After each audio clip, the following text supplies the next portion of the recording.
these units are very simple. You make sure your gas valve is on, which is right here. After you hook up your lines, you also got to make sure that this valve right here is in the correct position. This is your propane or natural gas, depending on the position. The position it's in now is set up for propane, which is locked position. It will not go anywhere. And then if it's parallel with the pipe, it's running in natural gas position. So simple operations that these run on, it's always run on a thermostat.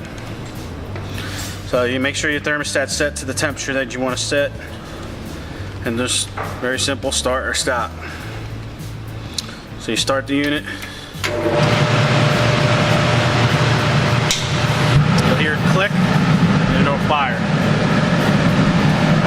As I lower the thermostat, white light comes on, the unit's in idle until it wants to call again. So I can fire it back up. Set it, click, fires again. Very simple unit. Turn this off. The biggest issues that we have with this unit is most of the time just power.